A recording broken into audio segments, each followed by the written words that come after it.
welcoming you back to this final plenary session of today's conference on research and educational infrastructures. I will open with a few, so Sabine and I will be opening this session, brief discussion session with a few observations from the two parallel tracks. And Sabine, if you would be so kind, I will let you have the floor first, and then I can fill in. Follow up. Thank you. Okay, thank you very much, Bo.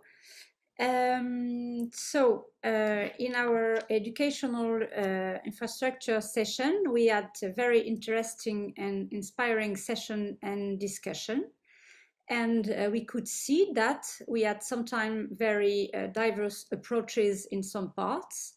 For instance, on the definitions of the tools and on the LMS, on the use of softwares, but also many similarities when it comes to the interoperability within our universities and the usage of sharing courses. It was said that if we want to boost meaningfully our mobility, we need to ease processes, and it means IT ways of managing the students. Some of us are more advanced with already an SIS and a registration part. The implementation of Erasmus without paper was also mentioned to ease this mobility. But it was also mentioned that since we are dealing with different kinds of mobilities, specific tools has sometimes been created. Then we discussed the integration of new innovative technological pedagogical tools with use of emergent technology like AI in the LMS, and it was very inspiring as a professor. There was also the question of the quality assessment that was raised. It is in preparation as a tool in some of our alliances. Then came the question of recognition of ECTS and the full implementation of the Bologna process. To summarize, we are quite advanced after only 2.5 years, and we started in different ways. We should not be afraid to pause and think on the different achievements we have seen today to get inspired.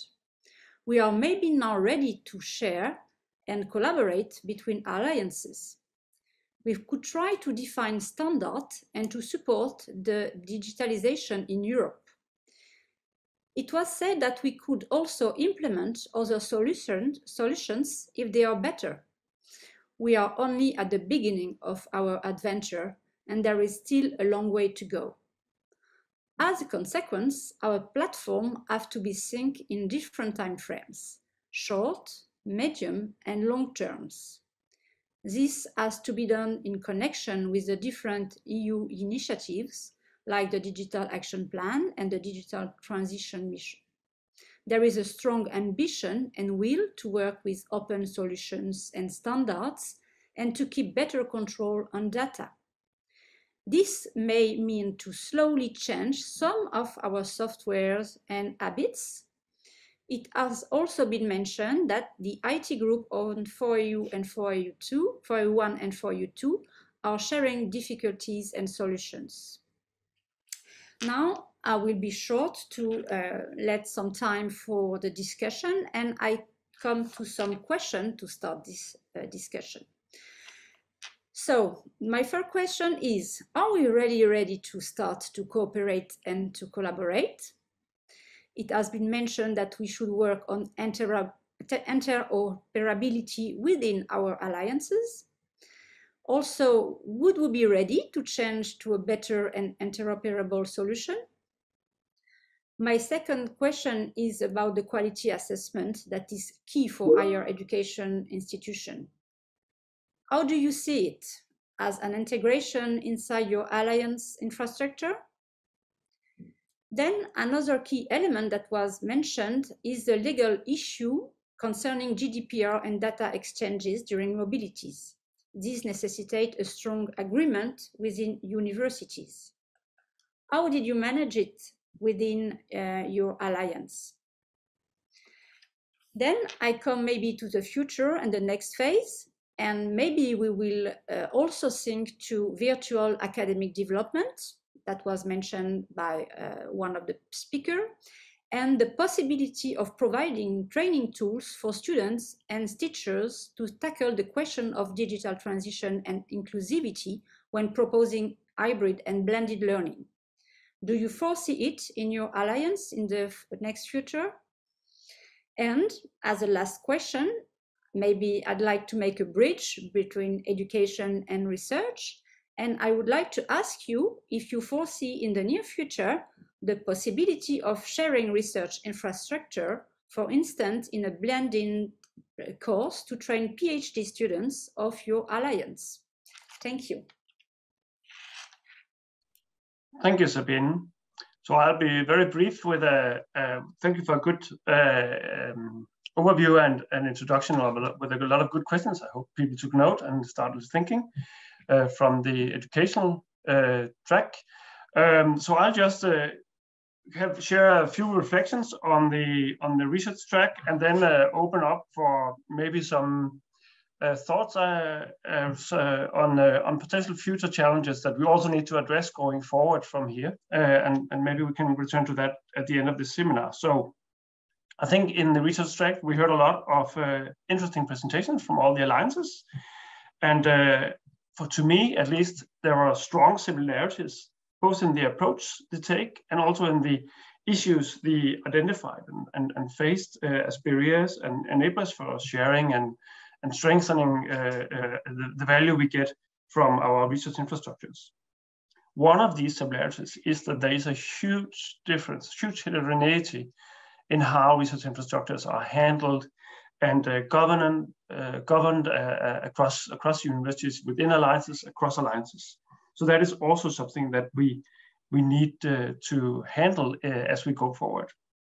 Now, as Steen and Agnes has stressed several times today, we know a lot already. We build on a lot of procedures and policies that we are part of a large international community developing. So we do not start from scratch.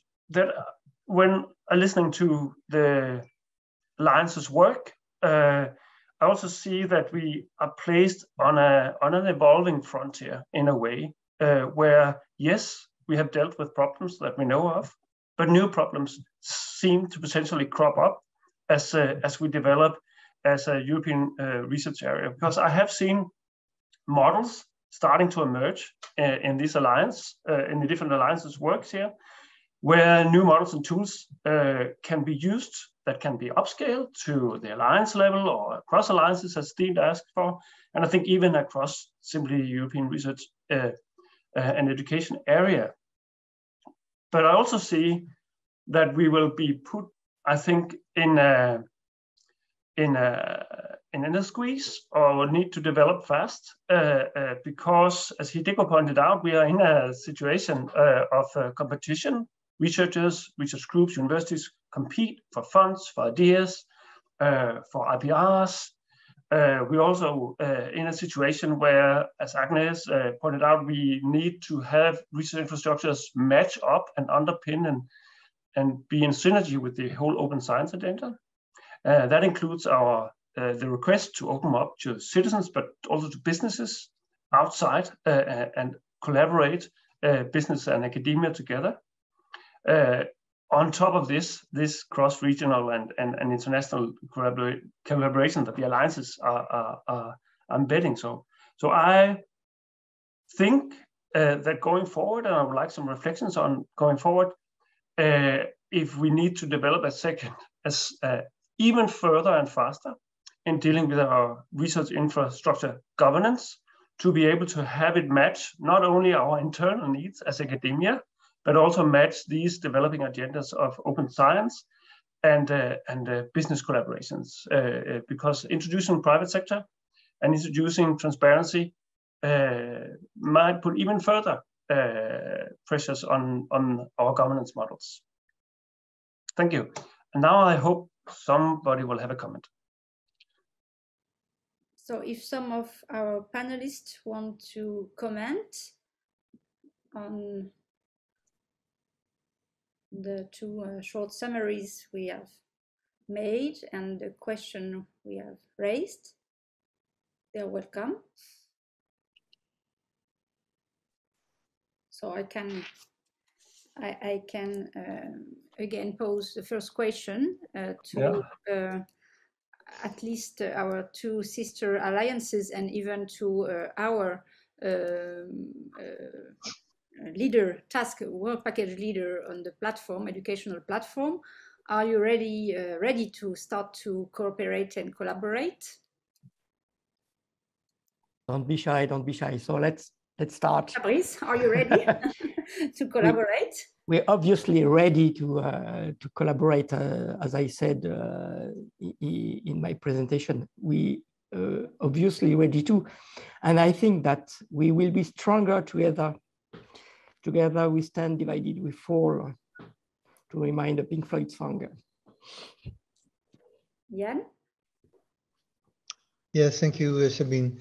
I think that collaboration is a necessity.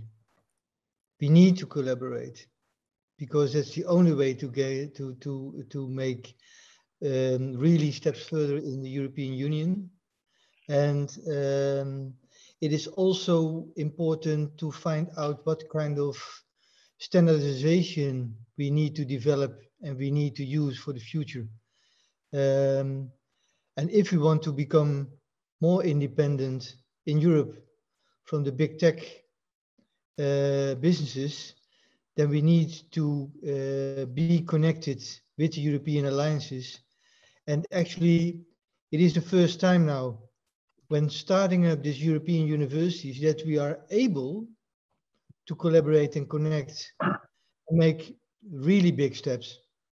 Because before the European universities, it was not possible. And I'm chairing the LERU policy group digital education for a couple of years, and Sabine is partner in this. And also Sabine and I, we try to collaborate on digital education. We try to collaborate on the virtual learning environment, for example. We try to get connection with Moodle, but it is not possible.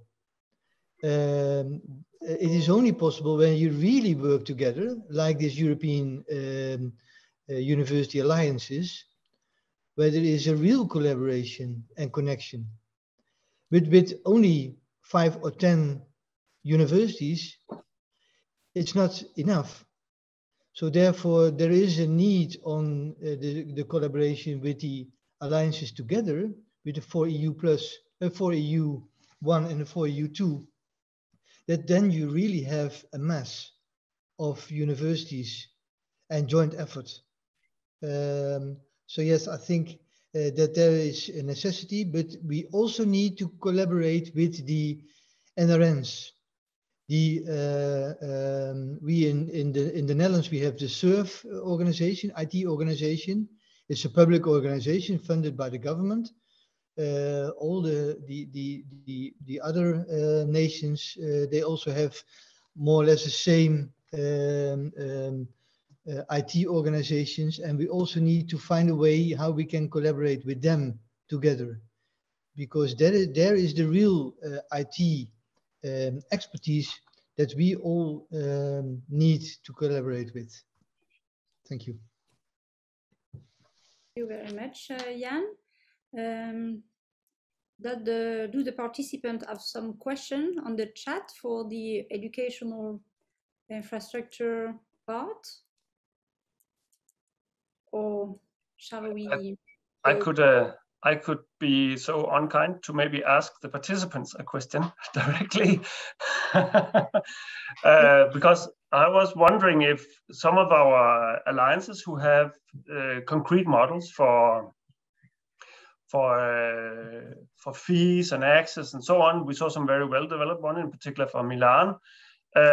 If they have seen a positive reaction in relation to collaboration with for instance, the industry, the medical industry, the biomedicals, or others, in developing these more transparent governance structures, in particular because giving the that was presented, I think you could say that there was an incentive for private industries to engage with researchers to benefit from access to infrastructures. Is that something that you at Milan or some other universities or some of the many other universities present has experienced? And could you share that experience? I mean, from Milano, okay, me again. Anyway, we are trying actually to develop and to engage many industries in this, in particular in mind. So we are developing with them a model, and I think the transparency is very important here for the industry and also for the university. So for us, it's really a very nice way to develop a big infrastructure, let's say that. And so okay, I think nowadays industries like, for example, Nikon, for example, or Thermo, or so on, some of the big companies for big instrumentations are now looking at us as a model, let's say that, and they're very interested, in particular, for example, for new contract for example, instrumentation buying and for the contract, general contracts at a national level. So I think, yeah, it made a difference to have a Unitec, to have a Corca facility then. Thank you, Gabriela, again. And I think this should be an incentive for us to continue this avenue that you have started so excellently. So we have a question from Isabel Salguero. Yes. Something. Yes, Salgueiro, yeah, you pronounce it well, thank you. I'm from UPM, Universidad Politécnica de Madrid, representing LIS Alliance, InnoCore project, and I had a question for Gabriela, because I don't know if I got that correctly. The model you presented, Unitec, is that for the Alliance or is it just for Milano?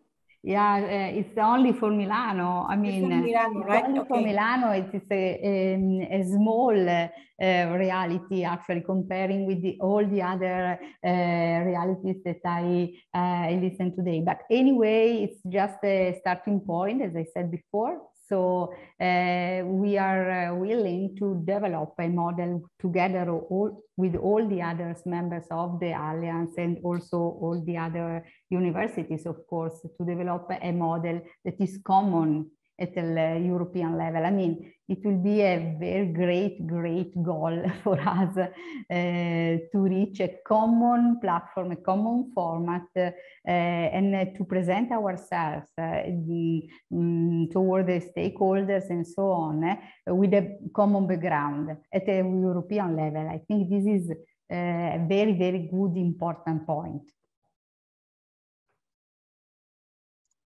Thank you again, Gabriela. And now we have a question, I think, for educational tracks here from Ben Zhang from University of Copenhagen's Faculty of Law. It's in the chat, and when is asking that now social sciences and law and humanities have been mentioned a number of times, and he asked for advice on how to find potential partners for an educational program, for instance, under the 4U+. So that's a very concrete suggestion. I think we can provide a very concrete answer. Would you take a shot, Sabine? Yes, maybe. So in 4U+, we have 4 flagships. So maybe let's more like 4 disciplines that are our flagships, and social science may be addressed in let's say more transversally in all of them, and maybe law also, but not as a discipline in itself. So when we are developing some joint projects, we have some of those disciplines that are participating on some projects. For instance, in my course, I have a social science teacher and I had a law teacher, but so there are possibilities of projects, but not dedicated to the core of the discipline. Yes, I agree, and I can say, as I'm also a flagship member, I can say that one of the approaches is to simply go in and find people with whom you can share interests and develop a program together with in some, not necessarily all, of the Alliance universities. Excellent start for setting up, for instance, for you an Erasmus Mundus masters or just courses. There are many different options. Yeah.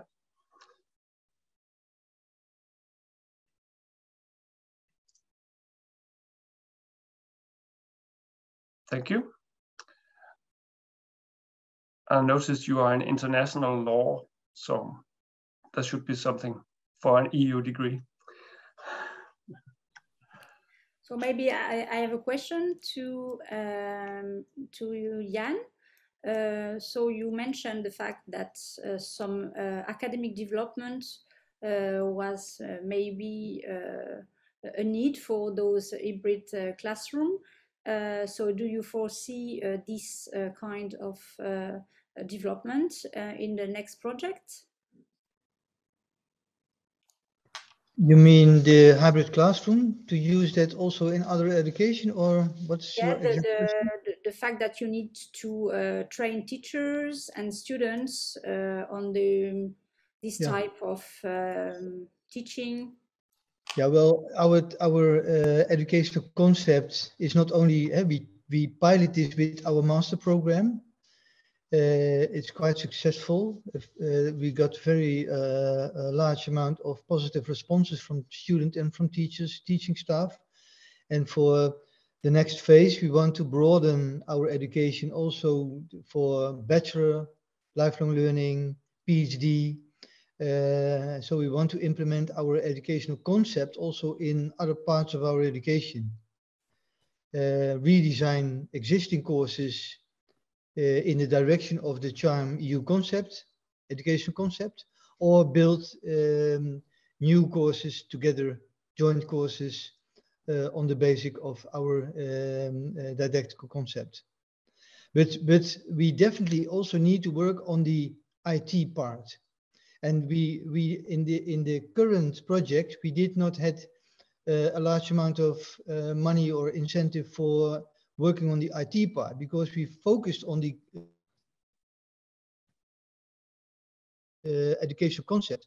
But for the next edition, we really want to have a large focus also on the IT part and the digitalization part, because it's quite essential.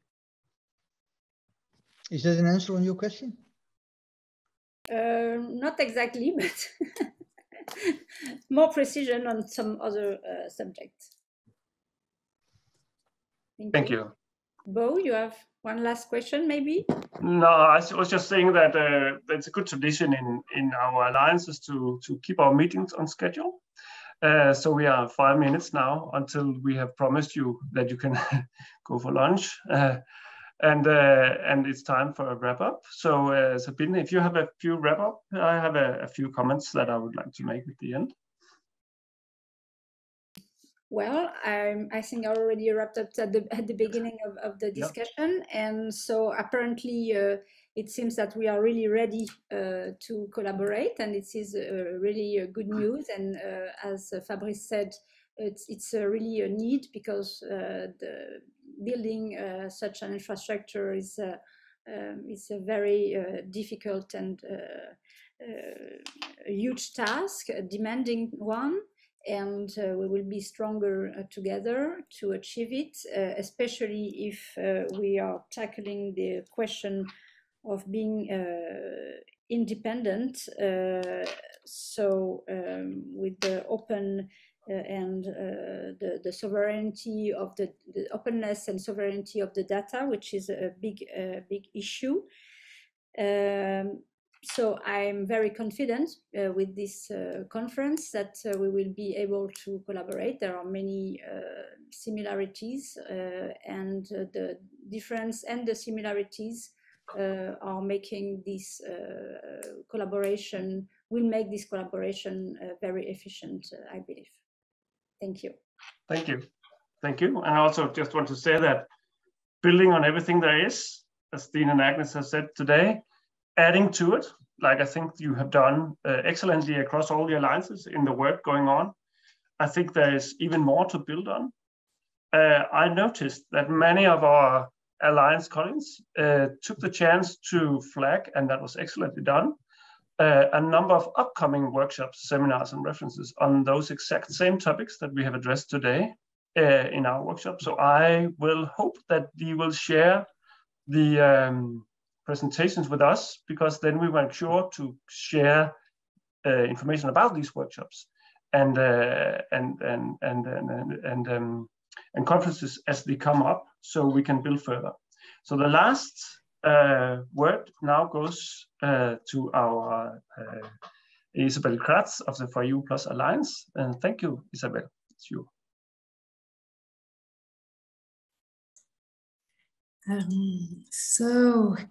I think we heard already quite a lot of interesting things. I will not add anything. We probably are all happy now to go to lunch, but before that, I would like, of course, to thank all the speakers for their contributions and all the participants for the rich exchanges we have had. We have seen together, I will just repeat what was just said by Bo and Sabine. Yes, we have seen together how much our reflections are part of a context in perpetual and rapid evolution, making it even more necessary to continue our exchanges and intensify collaboration, not only within European University, but also between European universities and between universities and partners, with the support, of course, of the European Commission. I hope that each of you will leave having gained something from our exchanges and convinced of the need to continue the collaboration. And of course, I cannot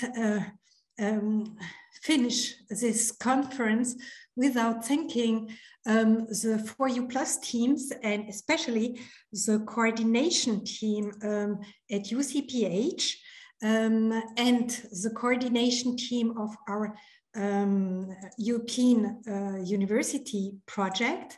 So thank you very much for the organization of this event and making it run so smoothly.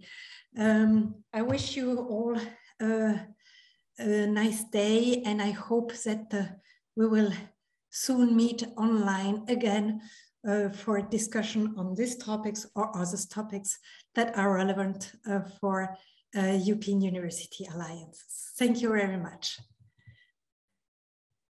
Thank you.